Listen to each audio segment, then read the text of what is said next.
The following story has been brought to you by StoriesToInspire.org.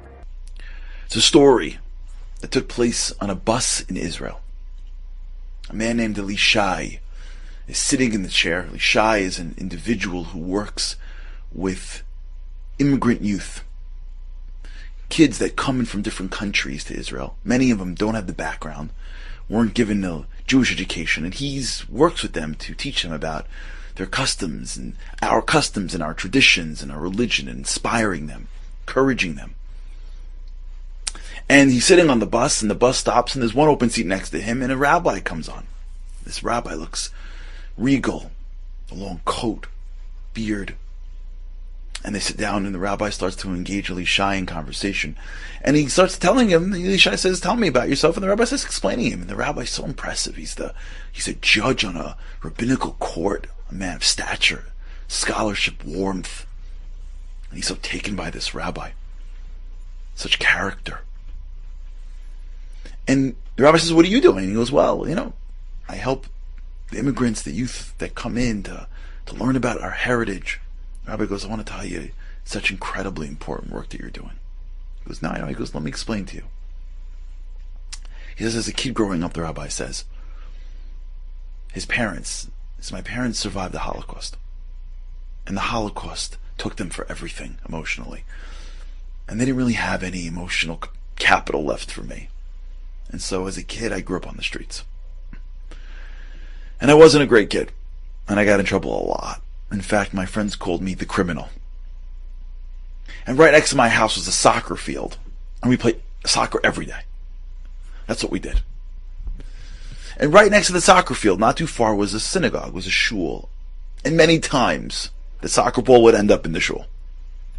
One time, it was a Shabbat. We're playing soccer. And I kicked the ball. And the ball went far. And it was heading towards the shul. But at the same moment that ball was heading there, the rabbi of the shul had walked outside, and the ball hit him in the head, knocked off his hat. And my friends were rolling. We don't care about rabbis. They were rolling. And I fearlessly crossed the street to get the ball. And I saw the rabbi. I said, "Rabbi, you all right? You want to join the game?" The rabbi looked at me and said, "Where are your parents?" I was 15, he told me. "Where are your parents?" I told the rabbi, "My parents are gone."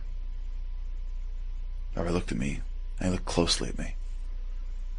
And he said, "You're hungry?" And I said, "Yeah, I am." He goes, "Follow me." I followed the rabbi back to his small little apartment, where him and his wife were about to start their Shabbat meal. And they made a seat for me, and I started to eat and eat and eat, and I only realized afterwards that I ate most of their portion too. And I was done eating. The rabbi said, "You tired?" I was up all night partying. I said, "Yeah, I am." He brought me to his room, and he put me in his bed. And I slept the whole day. I woke up at night, and the rabbi goes, "Would you like to do something tonight?" He goes, and I said to him, "Yeah, Rabbi, I'd like to go to the movies." The rabbi pauses, looks me in the eyes, and says, "How much do the movies cost?" And I said, a few shekel. The rabbi reaches into his pocket and he gives me a few shekel, and I just take the money and I go. As I walked out, the rabbi goes, "Anytime you want to come back, you're invited." And I did. Again, and again, and again. A great meal, a bed, and money for the movies every single time.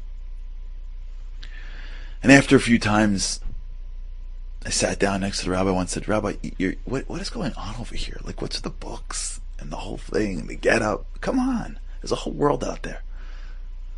And he says, "You want to study? I'll teach you." And he said, "I'll learn."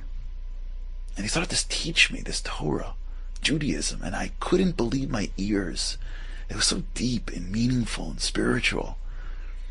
And I started to get more into it and more excited and more inspired.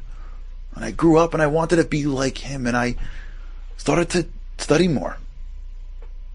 And this rabbi became like a father to me. He walked me down my aisle. He was the sandak at my grandchildren's bris. I ultimately became a rabbi myself and rose to this position of being a judge on a rabbinical court, all because of that one rabbi. And I found out that I wasn't the only one. He had many people like me that he did this with. So son, this rabbi tells Elishai, keep on doing it. Keep on teaching. Keep on inspiring. You never know what you're going to do. You never know how you're going to encourage somebody. And the bus comes to a stop. And the rabbi goes, this is my stop. And he gets up on the chair and walks down. As he walks down, Elishai leans over and goes, wait, rabbi. He goes, what? He goes, what's the name of the rabbi? Who is the rabbi? He goes, oh, the rabbi that helped me? His name was Rav Ovadia Yosef. Ovadia Yosef was the greatest rabbi of the generation. I was so inspired by this story. Because we think that Rav Ovadia Yosef was the greatest rabbi because he was the smartest. Or because he had an incredible memory. Or because he had an incredible work ethic. Maybe. But you know why he was the greatest rabbi? Maybe it was because he had the greatest heart. Or maybe it was because he was doing the thing that we all should be doing. Rav Ovadia was one of the greatest, not just because he had the greatest mind, because he had the greatest eyes. He saw the greatness in people. That wasn't a 15-year-old kid kicking a soccer ball. That was a kid starving for something deep. He believed in him. He believed in everybody. That's the measure of a leader. That's the story of Tisha B'Av. God says, be that guy, be that woman. See the greatness in each other. See the light, my light in each other. Enjoyed this story? Come again. Bring a friend. StoriesToInspire.org